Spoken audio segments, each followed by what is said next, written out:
Балбармақ арнасының көрермендеріне сәлем. Бүгін біз сіздермен дастарханға қойғанға өте ыңғайлы әрі шағын етіп картошка қосылған чебуреки әзірлейтін боламыз.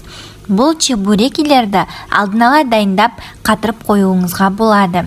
Қонақтарыңыз келген кезде лезде морозилкадан алып пісіруге өте ыңғайлы. Әрі балаларыңыздың сүйікті тағамына айналатынына сенімдімін. Мен чебурекиді қонақ келгенде ұйғыр самсасының немесе бауырсақтардың қасына қоямын. Достар, егер чебурекимен қатар осындай ұйғыр самсасының рецепті керек болса, төменге описание бөліміне ссылкасын қалдырып кетемін. Ал енді чебурекиімізді дайындауға кірісеміз. Ол үшін бізге ұн 500 грамм. Міндетті түрде қайнап суыған су 190 грамм, 50 грамм сұйық май, тұз 1 шай қасық қажет болады. Қайнап суыған суымызға сұйық майымызды құйып аламыз. Үстіне 1 шай қасық тұз салып, араластырамыз да ұнның үстіне құйып жібереміз. Осылай қолымызбен араластыра отыра қамыр илейміз. Қамырымыз өте қатты қамыр болып шығады. Бірақ қамырымыз бірікпей қалады деп қорықпаңыздар.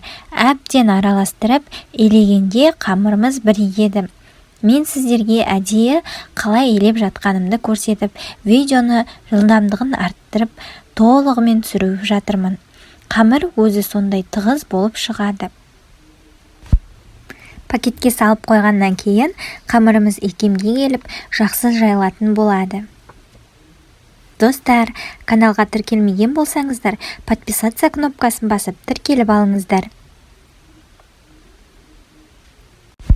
Видео сәл рамкадан шығып кетіп, эстетикаға сай болмаса да, мен қалай илеп жатқандығымды салып қояйын дедім.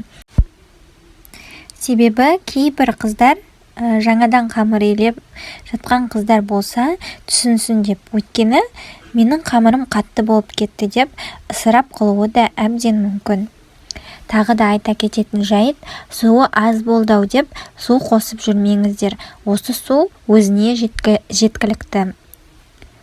Осылай жан-жағына дым қамыр қалдырмай илейміз. Дәл осы қамырмен сіздердің чебурекилеріңіз жұп-жұмсақ әрі сырты көпіршік болып, әдемі болып шығады. Енді осылай илеп болғаннан кейін пакеттің ішіне саламыз. 20 минут тындырып қоямыз. Бөлме температурасында 20 минутқа тындырып қойған қамырымызды алып, майда болғанша илеп, иін қандырамыз. Содан кейін дәл видеодағыдай етіп пакетке салып, 30 минутқа бөлме температурасына қойып қоямыз. Ал енді салмамызды дайындаймыз. Ол үшін 300 грамм картошкамызды аршып жуып, орташа етіп турап, үстіне суымызды құйып, орташа отқа қойып қоямыз. Ал енді картошкамыздың піскеннен кейін оның үстіне жарты шай қасық тұз салып, үстіне 25 грамм сары май салып, менде блендер болмағандықтан осылай қасықпен ездім. Жарты сағаттан кейін, яғни 30 минуттан кейін қамырымызды алып, одан кейін осылай 2 бөлікке бөліп алып, оны жаямыз. Менің ар жағымда тұрған чак-чактың кеуіп тұрған қамыры, оған мән бермеңіздер, достар. Чак-чактың рецептісі де каналда бар. Ал мынау чебурекиміздің қамыры осындай жұмсақ болып тұрады. Оны жаю өте оңай. Кәдімгі етке жазған нан ұқсатып, қамырымызды жайып шығамыз.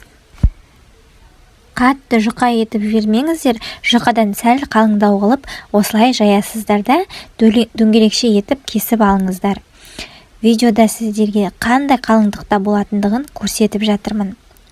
Осы дөңгелектердің жанынан шыққан қамырды алып, қайта дөңгелектеп пакетке салып жатырмын. Ал дөңгелек пішінімен ойып алған қамырымызды қайтадан пакетке салып, шет-шетінен шығарып отырып, 1 шай қасық картошкасын салып, дәл видеодағыдай етіп, шеттерінен вилкамен басып, әдемілеп шығыңыздар.